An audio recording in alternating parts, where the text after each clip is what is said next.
तो हमने कल चर्चा कर लिया था कि उत्साह, निश्चय, धैर्य, इनके ऊपर हमने चर्चा किया था। लेकिन मैं आज विचार कर रहा था कि इसको थोड़ा कुछ और अच्छे से देने का प्रयास करना चाहिए, और साथ में 3 है जो उसके बारे में भी हमें चर्चा करना ही है। तो हमने उत्साह की हम चर्चा कर रहे थे, लेकिन उत्साह किसके लिए होना चाहिए? भक्ति के लिए बताया था हम। उत्साह भक्ति में होना चाहिए। और उसके बाद आता है निश्चय के साथ प्रयास करना। कोई भी सेवा हो, कोई भी कार्य हो, तो उसको उत्साह पूर्वक करना चाहिए, निश्चय के साथ करना चाहिए। हाँ, मैं ये कर सकता हूँ। धैर्यवान होना चाहिए व्यक्ति को, फल तुरंत की अपेक्षा नहीं करना चाहिए। जैसे कि आज हमने खेत के अंदर गेहूँ उगाया है, तो ऐसा तो है नहीं कि वो तुरंत हमें मिल जाएगा। उसके लिए समय देना पड़ेगा, समय लगता है उसको पकने में, काटने में, फिर निकालने में, तो तुरंत फल नहीं मिलता है। तो धैर्यवान व्यक्ति को वहाँ पे होना चाहिए। तो यह तो हमसे पहले सीख लिया था। लेकिन और इसमें यह है कि व्यक्ति को धैर्य तो रखना है, और अपने साथ में और जो कार्य है वो भी करते रहना है। अब आगे अब चौथा हम सुनते हैं। नियतात्मक सिद्धांत के अनुसार कर्म करना, यथा श्रवण कीर्तन, विष्णु स्मरण, भगवान श्री कृष्ण का श्रवण कीर्तन तथा स्मरण करना, यह चौथा है। जैसे हमने सुना तो उत्साह, निश्चय, धैर्य 3 हो गया। उसके बाद आता है नियमक सिद्धांत के अनुसार कर्म करना। नियमिक सिद्धांत क्या है? नियमिक सिद्धांत यानी कि शास्त्र वो जो बोलता है उसके अनुसार व्यक्ति को कार्य करना चाहिए। जैसे कि शास्त्र स्पष्ट ये बोलता है कि व्यक्ति को 4 नियम का पालन बहुत स्ट्रांगली करना है। व्यक्ति को व्यभिचार नहीं करना है, पराय स्त्री संग नहीं करना है, और जुआ नहीं खेलना और मांसाहार नहीं करना, ये शास्त्र स्पष्ट बोलता है। लेकिन फिर भी क्या है कि ये लोग इतना नियम स्ट्रांग पालन नहीं कर पाते। लेकिन उनको ये है कि बस जब तक ये शास्त्र नहीं पढ़ेंगे तब तक इनको इनके बारे में पता नहीं होगा। अभी ये क्यों करने के लिए बोल रहे हैं? क्योंकि ये धर्म के स्तंभ है, देखा जाए तो, है ना। जो व्यक्ति मांस खाएगा तो व्यक्ति कभी भी उसको दया भावना हृदय में नहीं आएगी। अभी मांस के बारे में मुझे एक अच्छा बात याद आ रहा है कि इस भौतिक संसार में जो एक ही मात्र ऐसा व्यक्ति है जिसके अंदर बुद्धि है, जो वो व्यक्ति समझ सकता है। क्या समझ सकता है? कि सही क्या गलत है।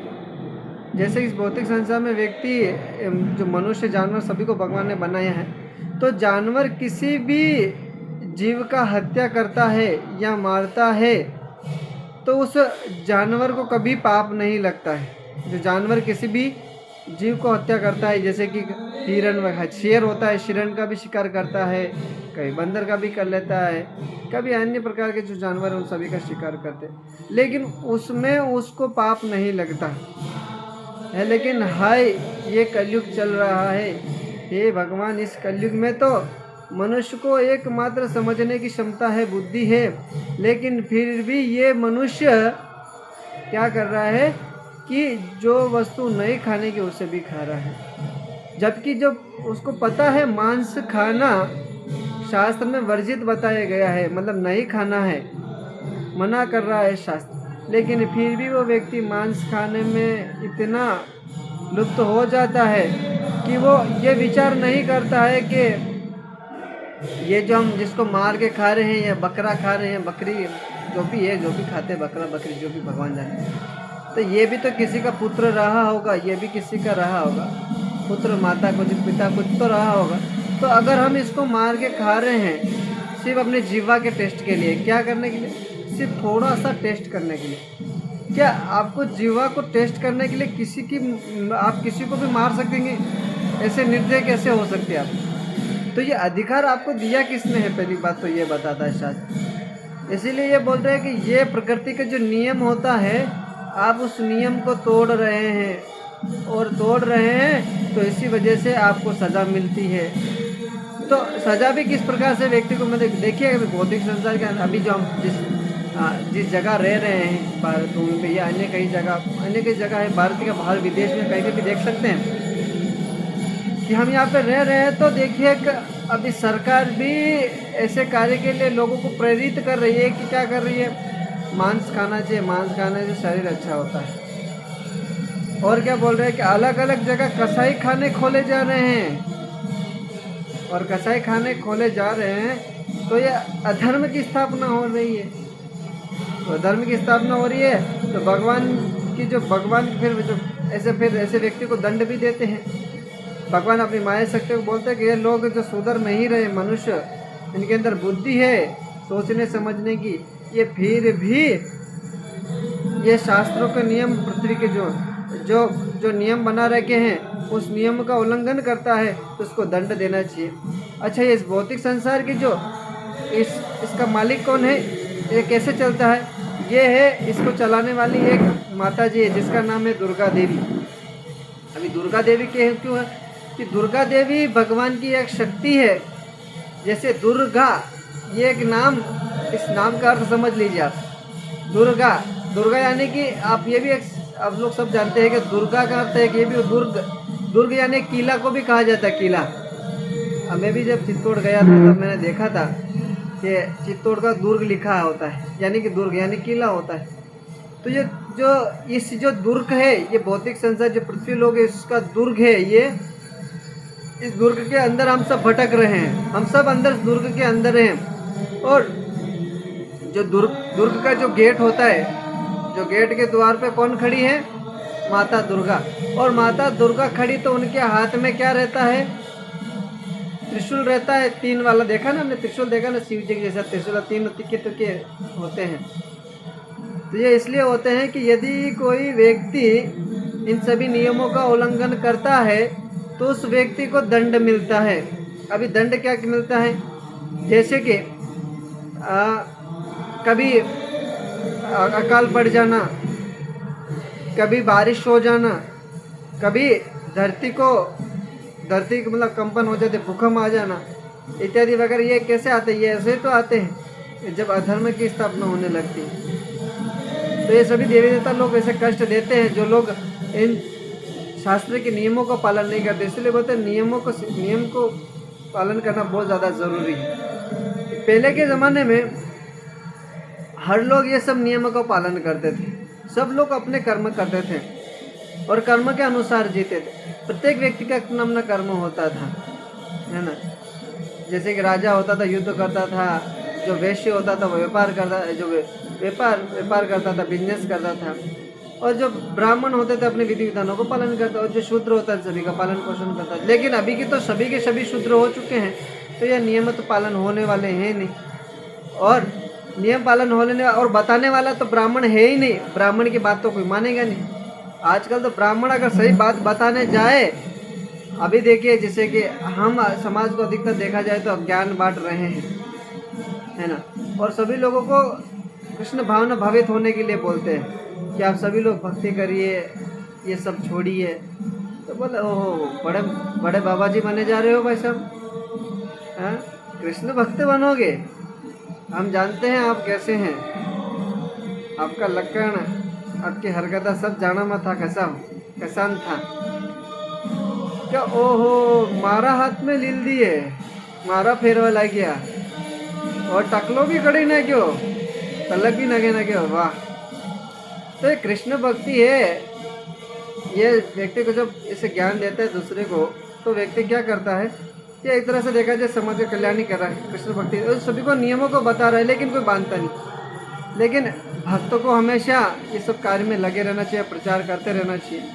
अभी अब एक बात आ रहा है तो मैं एक बार बता देता हूँ कि कृष्ण भक्ति कितना आसान है, इतना आसान है जिससे कोई सोच भी नहीं सकता। क्या आसान है, पहले के लोग जब पुण्य कर्म करने होते हैं, जैसे किसी को पुण्य करना होता है तो व्यक्ति को घर से तो बाहर निकलना पड़ेगा, और पुण्य तभी करेगा तब जेब में कुछ दाम होगा, और दाम जेब में नहीं है तो पुण्य कैसे करेगा। तो सबसे पहले क्या करेगा, व्यक्ति कमाएगा पैसा तो बाहर जाके किसी को बांटे, घर से बाहर निकलेगा और बांटेगा, और उसको पुण्य करेगा तो उससे क्या है कि उसको पुण्य मिलेगा तो वो स्वर्ग में जाएगा। लेकिन यहाँ पे ऐसा नहीं है। कृष्ण भक्त क्या है, कृष्ण भक्त सोचता है कि बस घर में रहो, कहीं पे भी रहो, लेकिन अपना नाम लो और भगवान अपना उद्धार कर लो भगवान का नाम लेके। कितना आसान है, कहीं जाने की जरूरत नहीं, कुछ इंग्रेडिएंट खरीदने की, लाने की, कुछ करने की जरूरत नहीं, कुछ भी करने की जरूरत नहीं है। घर में बैठो, हरे कृष्णा जपो और अपना उद्धार कर लो। ऐसा कहीं होगा? कहीं नहीं होगा। ये सिर्फ कलयुग में मात्र एक सेल लगा है। जैसे कि करो फ्लिपकार्ट पे सेल चलता है सितंबर महीने में, तो ऐसे सेल चल रहा है इस कलयुग के अंदर। और कलयुग के अंदर सेल चल रहा है क्या है? बस हरि नाम लो और अपना उद्धार कर लो। कर्म के बारे में आता तो हम एक और इसमें और चर्चा करते हैं। नियम सिद्धांत के अनुसार शास्त्र के इसके अंदर बहुत सारे से बताया है। इसके अंदर बहुत सारे नवधा भक्ति का वर्णन कर रहे हैं। कौन से? श्रवणम, कीर्तनम, विष्णु स्मरणम, पाद सेवनम, आत्म साक्ष्यम, निवेदनम, ऐसे 9 प्रकार की ये भक्ति का दे रखा है। इसका श्लोक भी ये दे रखा, हम श्लोक पढ़ लेते हैं एक बार। इसके अंदर श्लोक में क्या बोल रहे हैं? श्रवणम कीर्तनम विष्णु स्मरणम पाद सेवनम अर्चनम वंदनम दास्यम साक्ष्य आत्मनिवेदनम। तो बोले 9 प्रकार की भक्ति है जो व्यक्ति अपने घर में बैठे बैठे भी कर सकता है। श्रवण कर सकता है। श्रवण यानी क्या? सुन सकता है। सुनने के प्रति लालायित रहना, जैसे मैंने बोला, सुनने के प्रति उत्साह होना चाहिए। कीर्तन घर में बैठे बैठे भी कर सकते हैं, गा सकते हैं। कीर्तन का मतलब होता है गाना भी होता है, बोलना भी होता है। उसके बाद होता है विष्णु स्मरणम। तो विष्णु यानी भगवान कृष्ण का स्मरण करना, घर बैठे बैठे सोचना। तो घर के अंदर ही बैठे बैठे ये सभी कार्य हो रहे हैं। तो बोले पाद सेवनम, भगवान ठाकुर जी घर में रहेंगे तो उनका सेवा करिए। ये गर्मी हो रहा, कहीं बाहर जाने की आवश्यकता तो है नहीं। और क्या बता रहा है? अर्चनम वंदनम, अर्चनम करना है। क्या अर्चना? मतलब भगवान की आरती वगैरह ये सब करना है ना। और वंदनम, भगवान की वंदनाएं करनी है, भगवान के गुणगान करना है। और ये सब कार्य करो। फिर दास्य आता है। दास्य के बारे में बताए तो दास बन जाइए भगवान के। साख्य आत्मनिवेदनम, सख्य रूप में बन सकते हैं। और आत्मनिवेदन, अपने आप को स्मरण कर दो भगवान की सेवा में। तो 9 प्रकार की भक्ति है जो व्यक्ति करके भगवान के धाम में प्रवेश कर सकता है। कोई न कोई संबंध होना चाहिए व्यक्ति को। तो 9 प्रकार की भक्ति होती है। तो यहाँ पे एक प्रहलाद महाराज का भी हमें एक अच्छा मिलता है कि जो प्रहलाद महाराज भगवान को कैसे याद करते थे, स्मरणम, है ना, हमेशा स्मरण में रखते थे प्रहलाद महाराज। वैसे प्रहलाद स्मरण में तो वैसे सुखदेव गोस्वामी परीक्षित महाराज कहता है कि स्मरण में वही है। वैसे सिमरन में, सुनने में सुखदेव गोस्वामी परीक्षित महाराज को कहते हैं, तो सुनने में तो वही है। सुखदेव गोस्वामी परीक्षित महाराज है सुनने में। और प्रहलाद महाराज के बारे में देखें तो प्रहलाद महाराज को कैसा मतलब भगवान के प्रति भरोसा था। क्या भरोसा था? कि उनके पिताजी ने क्या क्या कार्य नहीं किया उनको मारने के लिए। बोले कौन कौन से कार्य? बोले उनको जला दिया।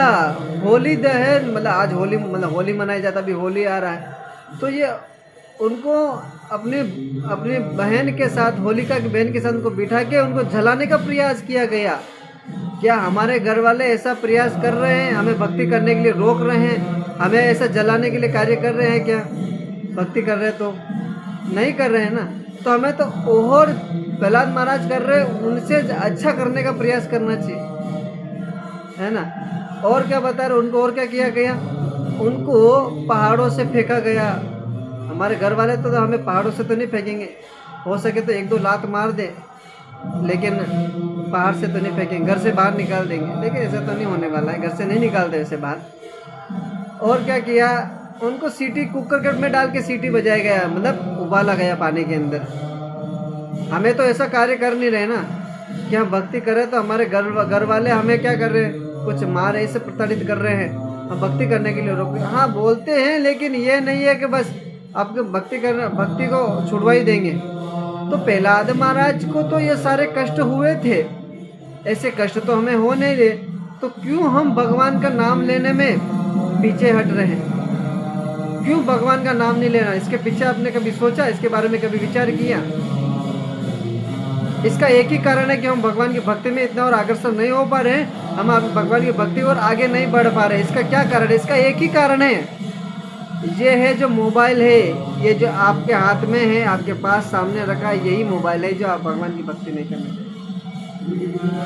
सोचिए, भगवान के धाम जाने के लिए अगर आप सच में आपका सही में आपका हृदय बोलता है, आप सच में भगवान के धाम में प्रवेश करना चाहते हो, तो ये मोबाइल जो आप देख रहे हैं, यही आपकी भक्ति में सबसे बड़ी बाधा है।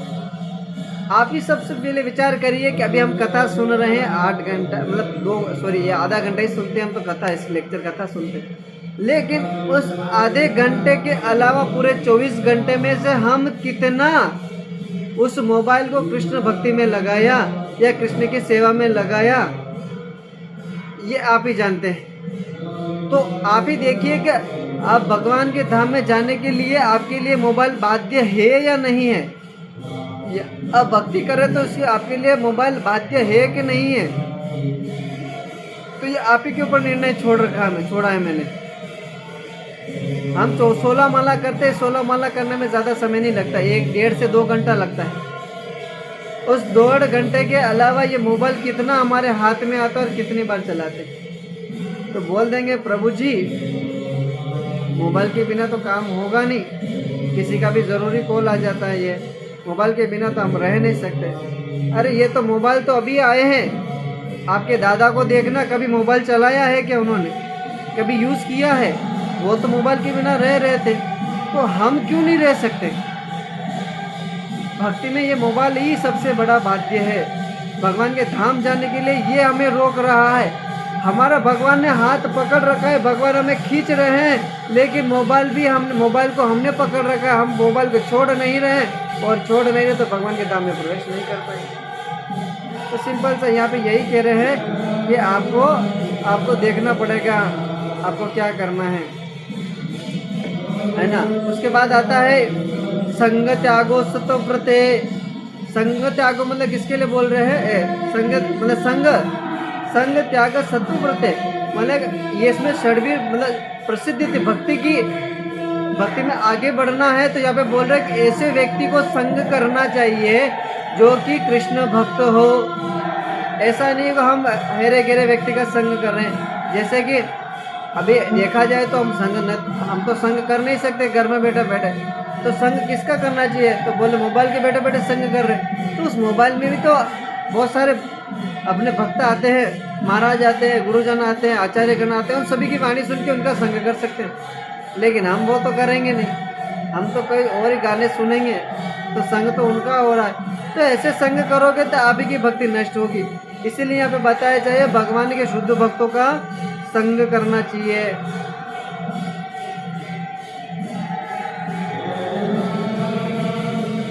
और क्या बात छठा क्या बताया? अच्छा छठा बताया जा रहा है पूर्ववर्ती आचार्य के चरण चिन्हों पर चलना। ये 6 सिद्धांत निस्संदेह शुद्ध भक्ति के पूर्ण सफलता के लिए आश्वस्त करते हैं। तो बोल रहे हैं कि ये हमने बताया, जो हमने चर्चा की है, उत्साह, निश्चय, धैर्य, तत्त कर्म, प्रवर्तना, जो 6 आचार्य, ये 6 बताए जा रहा है।